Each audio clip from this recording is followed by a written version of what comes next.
Salam alaikum. Donc, dans cette vidéo, nous allons attaquer la partie de création de site web en utilisant le langage HTML.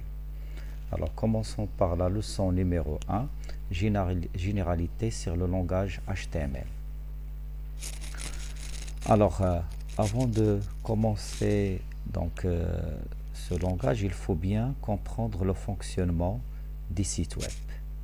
Yani comment les sites web fonctionnent au niveau des réseaux internet. Yani le démarrage d'une demande de consultation d'un site web jusqu'à la réception de ce dernier par le visiteur. Alors raisonnons sur la page web, puisque la page web, c'est l'élément fondamental de tout site web. Alors, supposons on a donc un serveur qui stocke une page web qui est rédigée en HTML. Donc on veut la consulter à partir d'un post client, Alors, pour cela, en tant que visiteur, nous devons composer l'adresse URL de cette page dans notre navigateur. Alors, en validant cette adresse, l'adresse est envoyée par le navigateur sur le réseau internet à la recherche des serveurs web qui stocke cette page. Alors le serveur web stocke toutes les pages sous forme du code HTML. Toutes les pages d'un site web sont rédigées en HTML. Alors en se servant de l'adresse URL reçue, en principe, il doit localiser la page demandée. Alors une fois elle est localisée, il l'envoie sur le réseau internet vers le destinataire. Donc à la réception, le navigateur, qu'est-ce qu'il fait? Il exécute cette page rédigée en HTML pour nous afficher la page web correctement, selon le format le format souhaité par le concepteur de cette page. Alors maintenant, nous allons passer à la définition des langages HTML. Qu'est-ce que l'HTML? Alors, HTML, c'est Hypertext Markup Language. Alors, tout simplement, c'est un langage normalisé qui nous permet de créer, de rédiger des hypertextes. Hypertextes, c'est des textes de grande taille. Markup, ça veut dire il utilise des commandes spécifiques, on les appelle des balises. Alors, tout simplement, c'est un langage qui permet de décrire la structure, le contenu, le muhtawa, d'un document sur le web, c'est-à-dire sur Internet. Il utilise des marqueurs de texte appelés balises ou tags. Le HTML, chaque langage de programmation تستعمل des instructions ou bien des commandes qui lui propres. Alors pour le HTML, les commandes qu'il utilise, on les appelle les balises ou bien tags. Donc balise parce que nous allons voir, car il en balise le contenu que nous voulons afficher sur une page web. Alors, ce langage, il est inventé par Tim Berners-Lee en 1991. Donc, ce n'est pas très loin. Alors, il existe plusieurs versions des langages HTML. La dernière version, c'est le HTML5 qui sera l'objet de notre étude. Maintenant, nous allons définir le concept de balise et d'attribut. Alors, qu'est-ce qu'une balise? Alors, les pages HTML contiennent ce qu'on appelle des balises. Ce sont des commandes spécifiques au langage HTML. Alors, une balise, donc tout simplement, c'est une commande qui indique à l'ordinateur ce qu'il doit afficher et sa nature. يعني تتحدد l'ordinateur donc l'élément à afficher et aussi sa nature, طبيعة ديالو. Donc l'élément affiché peut être soit un paragraphe, un titre, une image, un tableau, etc. Les balises sont invisibles aux visiteurs des pages web. Ça veut dire lors de la visualisation d'une page web rédigée en HTML, donc le visiteur ne voit pas les balises HTML, il ne voit que le contenu donc que nous définissons par le code HTML. Alors le format général d'une balise, tout simplement on place le nom de la balise encadré par inférieur, supérieur. Donc il faut savoir aussi qu'il existe deux types de balises. Donc les balises qui sont juste les anouars. Donc il y a les balises paires et les balises orphelines. Donc maintenant on va voir les balises paires. Alors les balises paires disposent d'une balise d'ouverture et d'une autre de fermeture. Alors lors de l'utilisation d'une balise paire, obligatoirement on la balise d'ouverture et après la définition du contenu affiché, nous devons fermer par la balise de fermeture. Donc exemple, par exemple la balise title. Alors title permet de spécifier le titre à afficher dans une page web. Donc pour cela, je mets title, donc le titre affiché dans l'onglet ou la barre de titre du navigateur utilisé pour consulter cette page web, quel que soit Google Chrome, Opera, Firefox, ainsi de suite. Alors, comment on l'utilise? On spécifie la balise title d'ouverture, puis le titre de ma page que je veux afficher dans la barre de titre ou bien dans l'onglet du navigateur qui va afficher cette page, /title. Donc, le deuxième type, les balises orphelines. Alors, ces balises disposent d'une seule balise. Donc, les TSML, si vous voulez, à la fois, donc il est utilisé il joue double rôle, ouverture et fermeture. Exemple, metal, la balise BR /. Donc, BR, c'est break, sert à faire un retour à la ligne dans un paragraphe. L'endroit dans un paragraphe où je veux faire un retour à la ligne, je dois indiquer au navigateur ça par le mot-clé break. لما حطيتش هذا المot-clé break غادي يبقى يكمل sur la même ligne. IMG, donc IMG c'est l'abréviation de image, image. Donc c'est une balise qui sert à afficher ou bien insérer une image dans une page web. Alors dans une balise orpheline, la spécification de / elle est facultative, mais c'est bien de le faire pour distinguer les balises paires et les balises orphelines. Maintenant, on va les attributs d'une balise. Alors, une balise peut disposer de certaines propriétés ou bien d'options qu'on les appelle les attributs.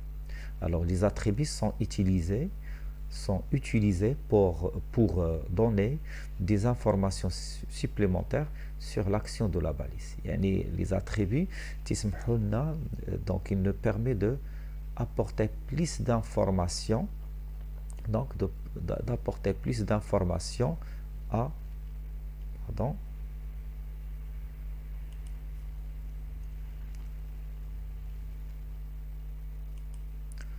Donc les balises nous permettent d'apporter plus d'informations à l'action que doit faire la balise. Alors le format général, on a balise, attribut, valeur. Ça va? Donc toujours on précise l'attribut devant le nom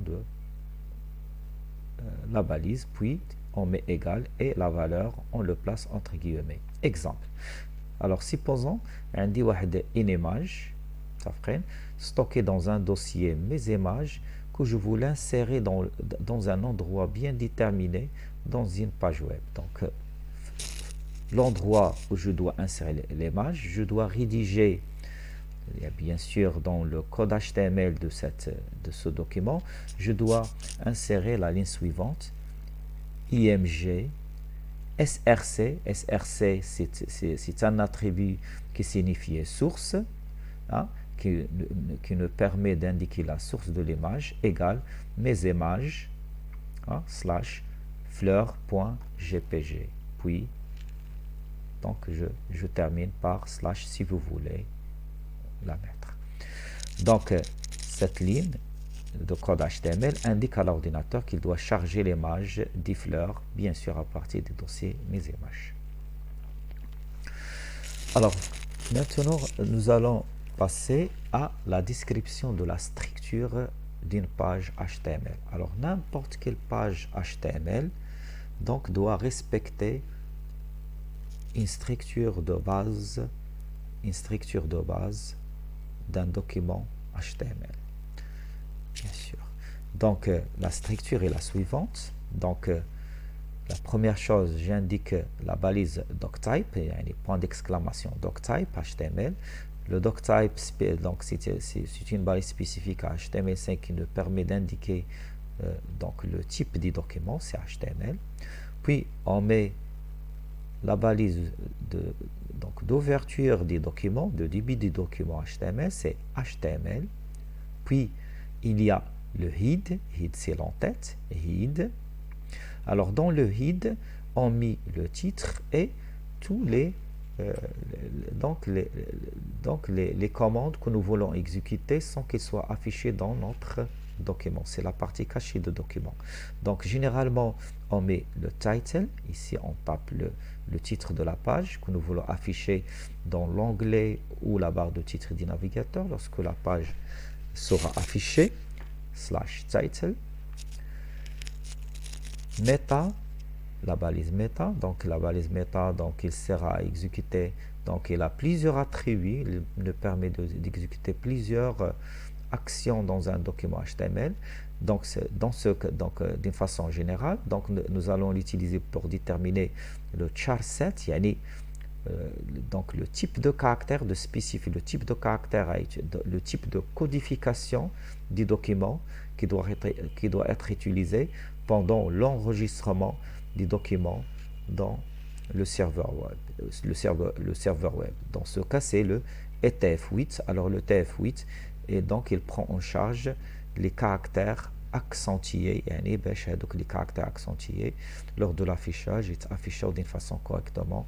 Donc, pour cela, on utilise le type d'encodage ETF8. Donc, à savoir, il y a plusieurs, mais c'est le type de codification qui tient compte des caractères étrangers, y compris les caractères accentués. Puis, le /head, c'est fin de l'entête. Alors, le contenu de ma page que je veux afficher à mon visiteur, donc je le place entre body /body. Alors, body, je tape ici le contenu de la page et /body, c'est fin des corps principaux du document. Donc, cette partie, c'est le corps principal des documents. C'est la partie visible au visiteur. Et /html, c'est fin de mon document HTML. Donc, voilà la structure générale donc nous devons respecter pendant la création de n'importe quelle page web. Nous allons prendre un exemple. Alors, comme exemple, donc par exemple, nous allons prendre un exemple qui va afficher le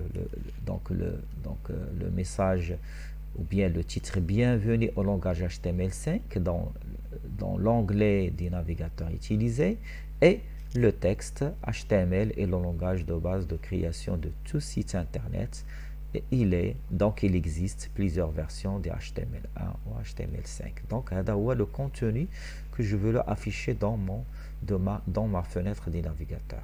Pour cela, je dois rédiger le code suivant en HTML. C'est le doctype HTML, début de mon document HTML, c'est HTML, l'entête head, donc title, bienvenue au langage HTML5 /title, metachar 7 ITF8 /head, yani fin de l'entête, et body, je définis le contenu que je veux rédiger, que je veux afficher à mon visiteur. Par exemple, c'est que du texte, HTML et langage de base de création de ce site internet, ainsi de suite. /body /HTML. Alors, pour réaliser cette page HTML, généralement, on utilise ce qu'on appelle un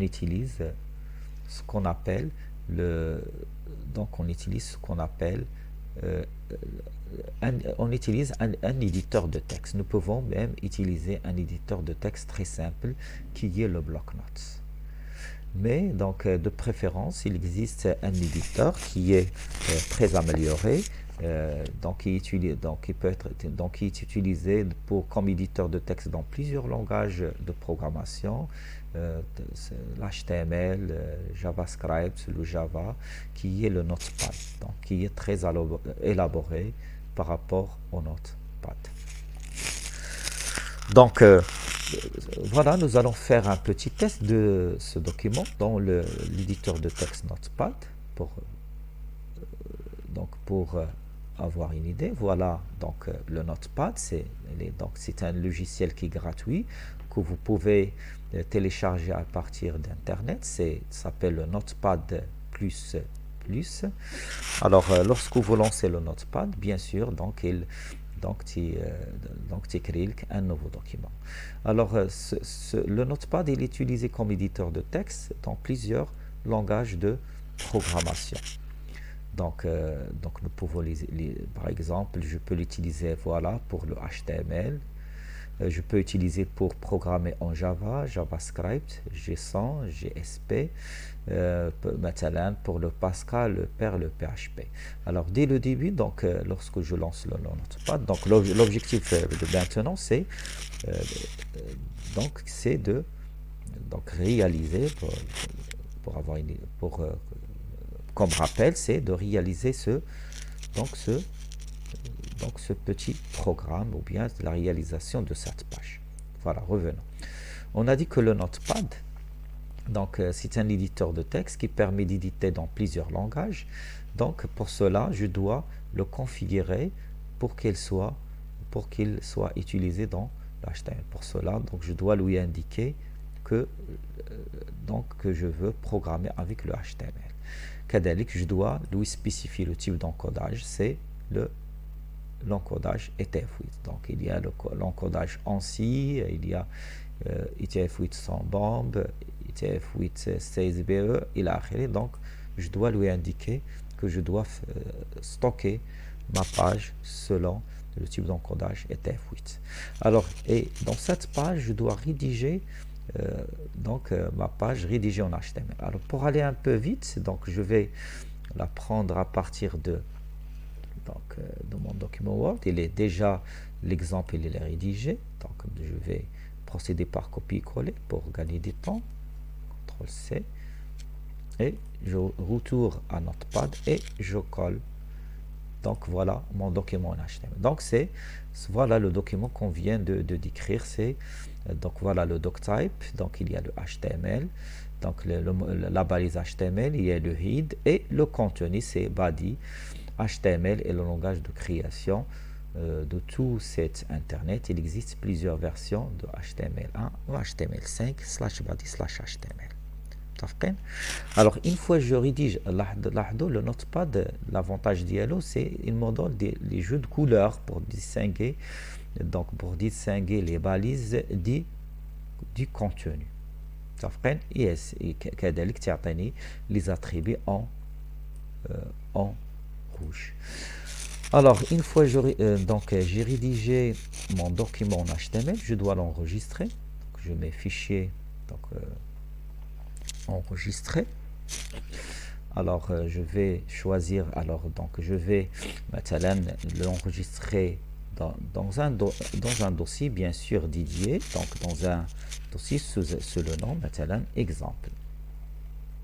Alors là donc le type de document, une fois j'ai configuré mon éditeur, donc le type de document c'est hypertext markup language, il va être stocké avec l'extension .html.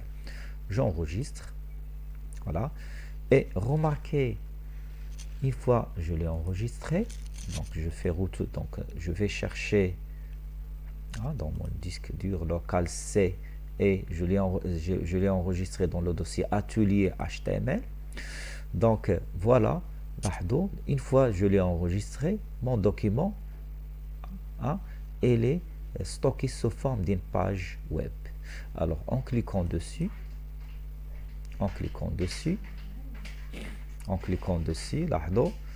donc vous allez remarquer, en attendant notre navigateur s'ouvre. Voilà, donc mon document s'affiche. Voilà, donc le contenu que j'ai indiqué, HTML. Voilà, le contenu que j'ai rédigé ici c'est 2 lignes, donc il s'affiche, il s'affiche sur la page, donc la partie contenu de page web, c'est HTML, et langage de base de création de site internet. Voilà, il existe plusieurs versions. Et remarquez le title, il s'affiche ici, c'est bienvenue au langage HTML. Donc c'est le texte que je détermine dans le title de la page. Alors la remarque que vous devez faire, c'est que le texte lorsque je l'ai rédigé en HTML, je l'ai rédigé sur 2 lignes dans l'éditeur. C'est la ligne 1, c'est la ligne 1, et j'ai fait un retour chariot la ligne 2. Alors là, remarquez, qu'est-ce qu'il faut faire, que lorsque j'ai affiché le document, tout est affiché sur une seule ligne. Ça veut dire quoi? Que le navigateur ne tient pas compte de le retour chariot que je fais dans mon éditeur.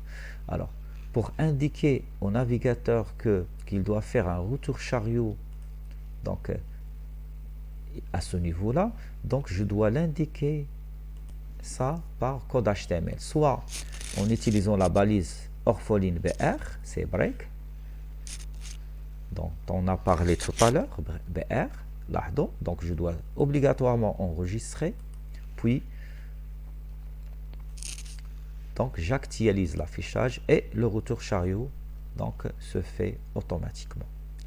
Donc maintenant le retour chariot il est pris en compte car donc j'ai donné l'ordre au navigateur une fois qu'il affiche la première ligne, il doit faire retour chariot. Ou bien je dois donc ou bien je peux utiliser la balise pair, c'est des paragraphes, c'est P, c'est une balise pair P.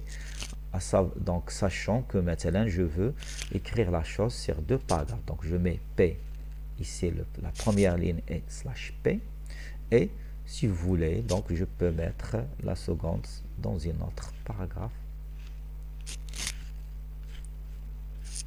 à part, dans un autre paragraphe à part. Donc j'enregistre, donc je peux cliquer sur la disquette, j'enregistre et j'actualise navigateur. Vous voyez donc il y a le retour à ligne avec l'insertion d'un espace blanc donc qui m'indique bien que il s'agit bien d'un nouveau paragraphe. Ça va. Donc voilà donc le principe d'utilisation le principe d'utilisation des codes HTML ou bien des langages HTML dans la réalisation d'une page web comme élément fondamental dans la création d'un site web. On s'arrête ici et on se retrouve dans une prochaine vidéo pour voir la suite, Inch'Allah. Donc, à la prochaine vidéo.